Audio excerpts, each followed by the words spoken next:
Thank you very much. What a tough panel to follow. I'm hoping that that we can have at least some of the interest in at least what we have to say compared to the very dynamic and charismatic group that we had before us. You know, this is the second group that I've worked with this year that are tying economic development in ways that we haven't traditionally seen economic development tied to. And I've been in the economic development space darn near 30 years. We have this group working on economic development in conjunction with health. We've got the Pew Foundation working on economic development tied to early education, pre-K education. My guess is at the end of the day, both of them are essentially on parallel tracks, and it deals with haves versus have-nots, the ability to compete in a future and global economy, the ability to you know, what does education mean in terms of your ability to earn living. I had a presentation, and I'm leaving it behind for the organizers, that had about 20 or 22 slides in it. And as I've been listening today, as I've been thinking about this over the last couple of days, I think I have maybe 5 left. And then I'm going to give some remarks after I go through some of my introductory slides. Essentially, I threw out almost everything we had worked on before arriving here. The first thing I want to tell you is you know, the International Economic Development Council, that's quite a mouthful. Alls we are your local, state, county economic development officials around the United States mostly. We are international. We do have members around the world. It's more of an aspirational statement than it is actuality. About 95% of our members are either U.S. or Canadian based, and the balance are international.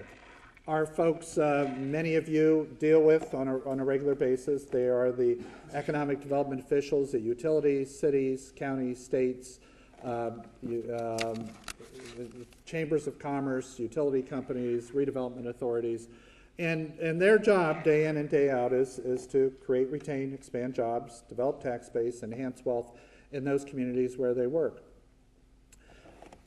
As I listened to the 3 case studies again, what's going on in those communities, while devastating, is not that much different than what's going on around the rest of the country right now. And we saw employment peaks in the early and mid 2000s. We're now seeing, you know, one of the worst recession of my lifetime.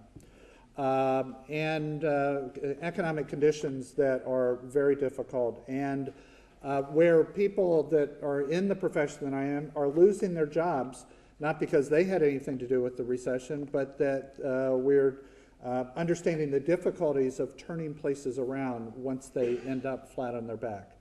7.2 million jobs lost since December of 2007, 15.3 million people unemployed today. Construction losses because of this exuberance to build and earn money off of first, second, and third homes, subprime lending. 2.2 million jobs lost in the manufacturing sector since 2007. That number is interesting because we've lost 2.1 million manufacturing jobs to China alone. Is there a one-to-one correlation? I can't say that, but there's certainly a heavy correlation between that numbers. Nearly 750,000 people who have stopped looking for jobs altogether. In my last 2 slides, I'm going to give you a broad overview of what a different speech would have given you today. And the couple things that these communities need to do is they need to focus on fostering pro-business environments. How do you get the private sector to invest? How do you prove to the private sector that you're a better place to invest than other places? What is your comparative or competitive advantage, using terms that Michael Porter at Harvard would be using in terms of economic development? How do you increase investment in the county? How do you attract firms to locate in your community? How do you increase your job base? One of the things that I think we would find if we looked at the statistics a little deeper in all three of the communities that we are looking at is that my guess is their per capita education rate is going to be much lower than places that are wealthier. That they are not have as much capital to invest in their communities. They may not have as many entrepreneurs. There may be higher percentages of African Americans. We already know that from some of the statistics. There are some things that you could tie to race, but you can also tie it to education. You can also tie it to per capita income, to wealth building, et cetera.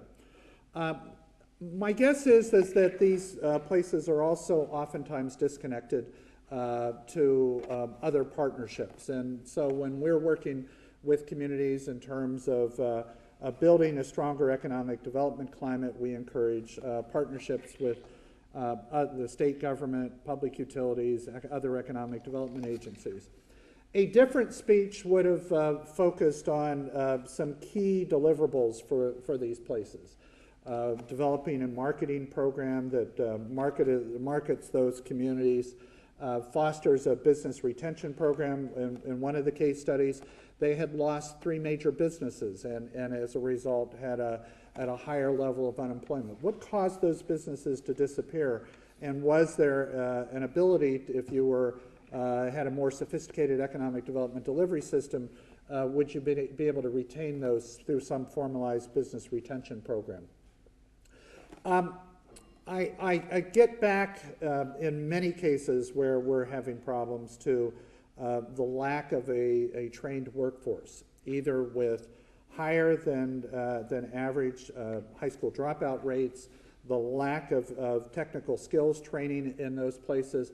So a program that many places might want to consider is an improved workforce delivery system, which will make companies actually look at places a lot more deeply if they have a trained workforce. In the height of the boom economy that we had 10, 12 years ago, workforce was absolutely key to locational decisions about companies. They wanted to know where there was an able workforce and sufficient workforce. Today we have lots of workforce available, and then the question is who has the best skills and how do you compete both on price and on skills. And finally, we saw in a couple of these places a lack of infrastructure. The one community talked about the fact that they were not close to the major highway, that and as a result, they probably also didn't have a reasonable airport. They probably didn't have other types of infrastructure, both in terms of water and sewage treatment, et cetera, that many facilities would be looking for. So, if I were to give some recommendations to these communities and had a list of things that they might want to work on, here are some of the things that I would be focusing on. First, I would try to improve my high school dropout rate. My guess is in some of these places it's just absolutely unreasonable levels, and if you could increase the graduation rate by 10 or 15%, you would be going a lot further to putting a lot more people in place so that they could take jobs for the future. Second, I would spend efforts trying to improve your local infrastructure. In some cases, these local governments may not have the money necessary to understand what infrastructure needs they have, or to put the applications for funding together to fund infrastructure applications, but there may be a council of governments, a regional planning district of some sort for them to work with. I would make sure that I was working on improving workforce training and retraining. One of the things that I think we've created a problem for ourselves. In many communities, we've said the way to success is having a 4-year college education. I don't buy into that in many occasions. I think a 2-year technical school degree or a community college degree is just as important for many people in order for them to find sufficient jobs. If you look at what's going on in the auto industry at this particular point in time, they used to take high school dropouts. all you need was the ability to handle a wrench, and you'd wrench something onto a drivetrain or a body part, and you could have a job. Well, the automobile industry job of the future is going to require 2 years of technical training. And if we can get a certain segment of our population going to 2-year degrees, I mean, my guess is my plumber makes more than I do. And he didn't require the amount of pain that I went through in terms of ending up in the job that he's doing or the income that he has. My guess in some of these cases, we need to improve local governance. How do we teach our local elected officials to understand what they are doing to the business investment in their community? Is it a good place to do business, or is it not a good place to do business? And do they even know how to talk to a business leader about taxation, zoning, code enforcement? Do they know what incentives are important for these businesses and the investments that they would make? Many of our communities need to either deal with crime or the perception of crime. Oftentimes it is perception and not actual crime. And how do we articulate that in a way that makes business investment feel comfortable? I think we have to still deal with race relations and in a way, in an open discussion. And I worry when there are conversations about where people are making economic investments and how that perception of race relations plays out on the table. Are companies investing in different places because there are more minorities in that community? Maybe Dr. Bullard has the statistics. I don't. But I think that those perceptions and the dealing with that in a straight up way is helpful to that discussion. I also think we need to understand what are the economic development incentives that we're putting on the table. And I was reminded as I was sitting here this morning that Alabama is one of those places that has kind of abused the process of economic development incentives in the past. I was reminded of the 1993 Mercedes-Benz deal where the state spent $253 million to create jobs in this, where I understand maybe a governor lost a re-election as a result of this, and they paid $162,000 per job. When you ask the question in the tape, well, what would you do with $1 million? Well, using the Mercedes-Benz deal, that meant you created 8 jobs.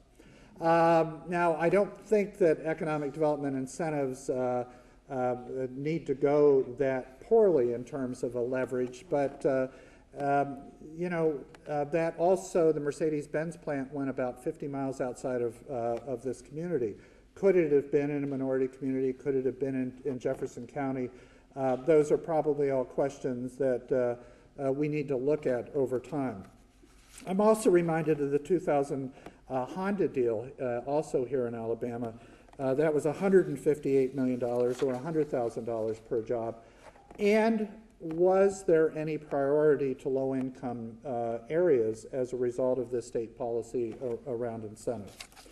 I would cite 2 other ideas, and then I'll leave you with my big 3, some of which I've already talked about. I would actually ask the healthcare industry to look internally and at itself in terms of its location of facilities. One of the things that I see nationwide is that we are, in many cases, hollowing out inner city hospitals, and hospitals are then going to the suburbs.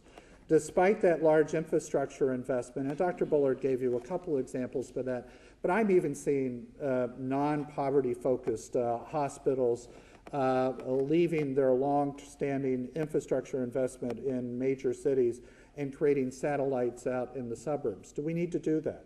Do we need to take those jobs away from the inner cities, and do we need to take those jobs away from people who can walk to those particular employers?